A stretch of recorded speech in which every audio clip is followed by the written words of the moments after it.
Ladies and gentlemen, when India launched Operation Sindoor, it not only showcased India's precision and resolve, but also laid bare the Western media's double standards, aided by Pakistan's propaganda.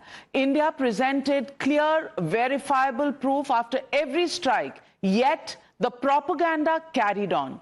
Tonight, I'm joined by Tom Cooper, Austrian historian of aerial warfare, analyst, a man who's written 560 books that he's co-authored, over 1,000 articles on this. Tom Cooper, thank you very much for joining me on the News Hour tonight. And Tom Cooper, we've been following you here in India, and you virtually declared that India had a clear-cut victory in the skies.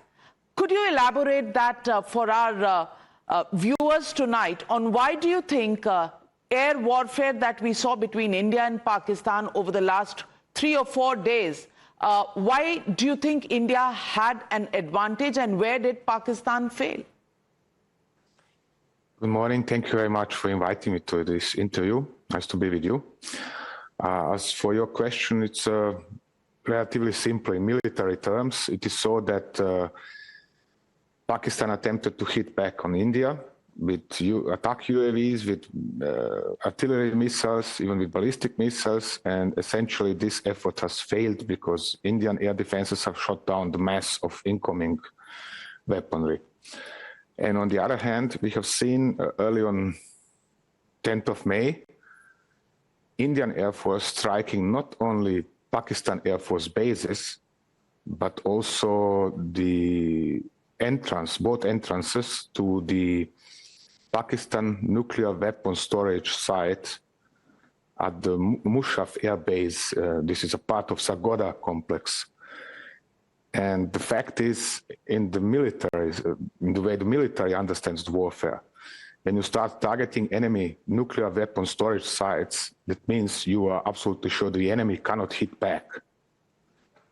And the reason the enemy cannot hit back, in this case, this enemy is Pakistan, is that you have managed to overpower enemy's defenses and then to block all the enemy attempts to hit you, in this case, India. Therefore, to strike an enemy nuclear weapon storage site is absolutely, evidence of Indian confidence that it cannot hit back, that Pakistan cannot hit back. And from this point of view, it's a clear-cut victory for India. So let me ask you, India and Indian Defence Forces have so far given no confirmations on striking any nuclear storage sites. In fact, at a press conference by the Defence Forces, they even jokingly said they didn't know where these existed.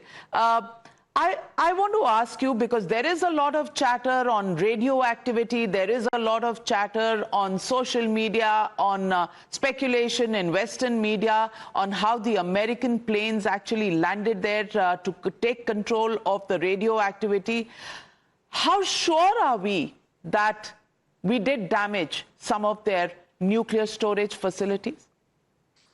There is a video clearly showing hits on entrances, on both entrances to this nuclear storage site, which means this has been confirmed, which means India has hit these entrances.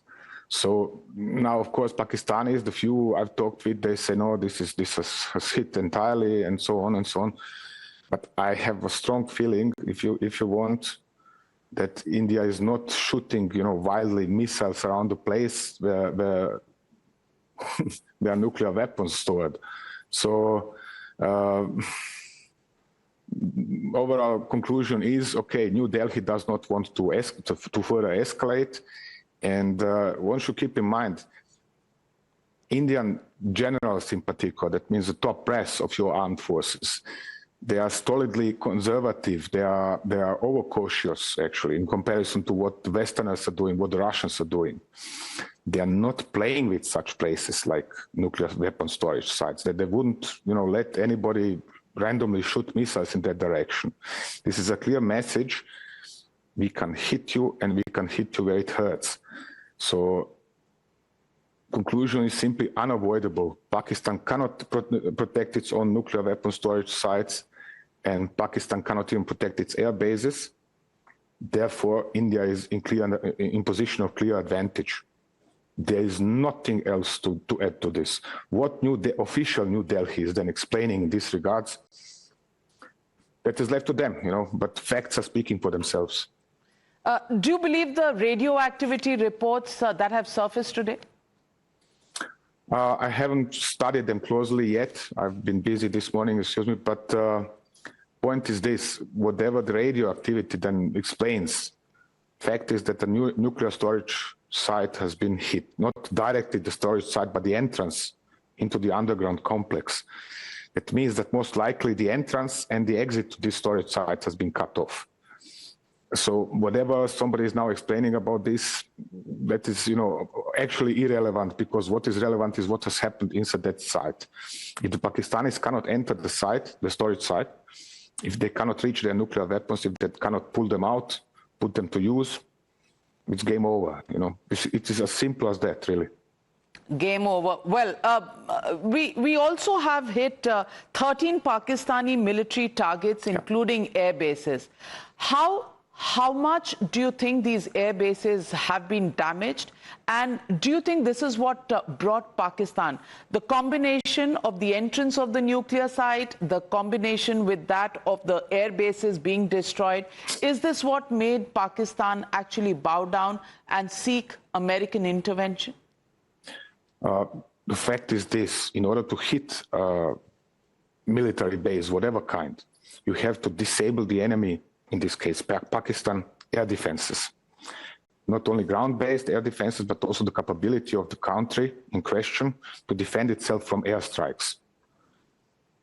So this means before hitting these military facilities, India has disabled Pakistani air defenses, ground-based air defenses, and then forced the Pakistani Air Force back away from the border in order to be able to send its own aircraft to the border, launch missiles at the Pakistani military bases.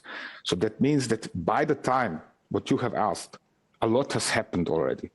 And that means that India has already achieved an advantage in the air. Correspondingly, the fact, it doesn't matter how many bases have been hit, whether it's 11, 13, or something else. This fact alone means that Pakistan has already lost the air battle. So now, air bases as such are heavily fortified. Destroying an entire air base, you would need something like 50, 60, perhaps 100 hits on the same facility. As far as I know, this hasn't happened. But what has happened was that Indian Air Force has hit selected points at selected air bases. For example, hangar, where one of Saab 2000 AWACS aircraft was undergoing maintenance. And inside this hangar, it has killed 5 Pakistani Air Force officers and other ranks, and injured 40 others, plus damaged the aircraft. This is what matters. So this is one example where we know specifics, because one of Pakistani officers involved has reported it on the social media. We don't know what kind of damage has been caused in most of other cases, but we know that, for example, a C-130 transport was destroyed at Nur Khan Air Base, and so on and so on. Again, details are going to be revealed over the time. But what matters is that Indian Air Force was free enough to strike these bases, and Pakistan couldn't do the same to India. Which means Pakistani deterrent has failed and Pakistani air defenses have failed. And this is, what has then forced Pakistan eventually into sounding a ceasefire, which means there is a hotline between Islamabad and New Delhi, and Pakistani Director General of Military Operations made a call over this hotline and requested a stop of fighting. You don't need more details in order to know what is going on. This is perfectly enough to conclude, okay, Pakistan admitted its defeat, it admitted it cannot continue escalating, it must stop. Or actually, India must stop. So Pakistan has requested India to stop. What American or Western politicians and mass media are reporting in this regard is absolutely irrelevant, because what matters is that Pakistan requested the call. Pakistan made a call and requested the stop.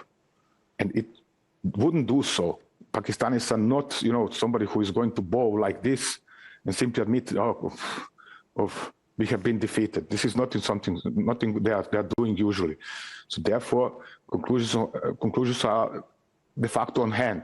You have Pakistani nuclear weapons facility hit by Indian missiles. You have a number of Pakistani air bases hit by Indian missiles, and Pakistani Director of Military Operations calling New Delhi to stop.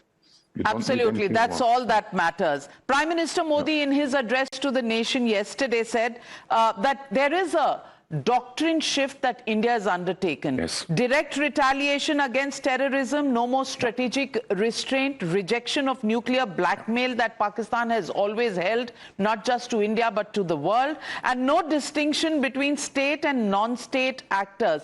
Because we've seen in these airstrikes and the manner in which India has attacked Pakistan, that the terror camps and the Pakistani army have very, very close links.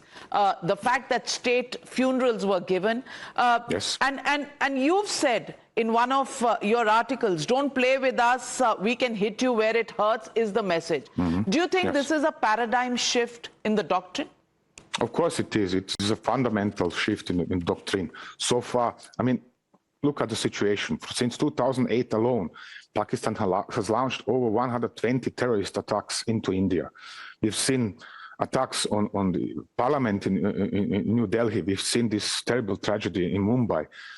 And every time Pakistan came away from it, without actually being hurt. This time it was hurt really badly.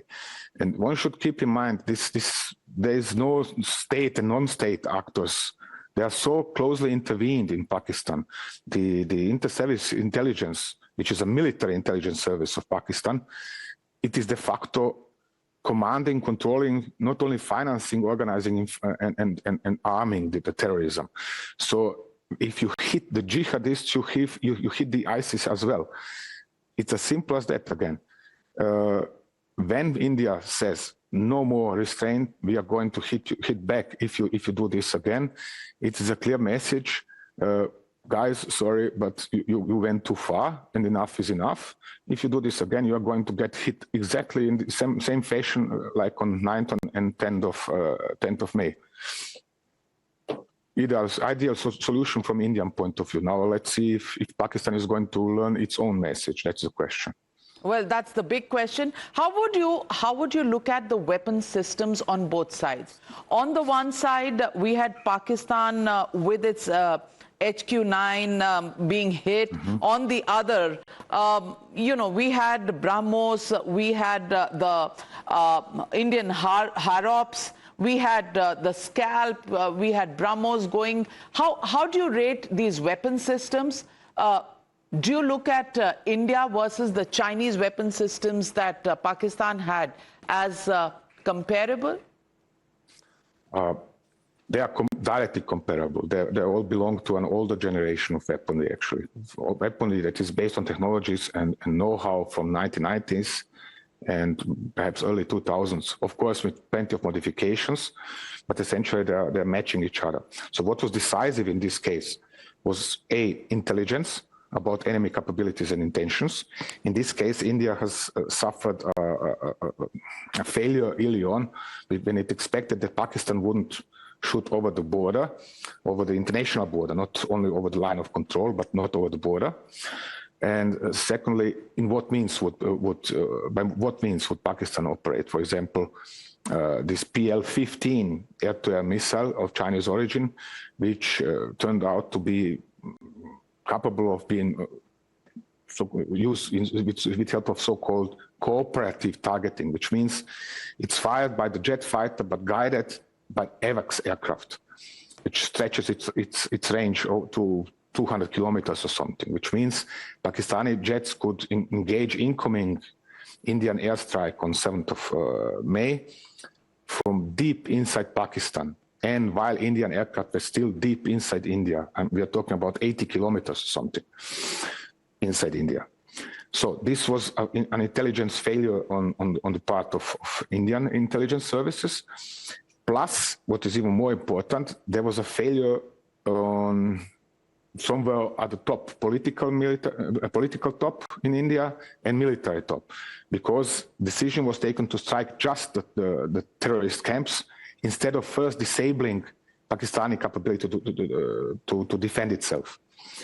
But then we have seen how New Delhi has reacted very quickly to Pakistani retaliation.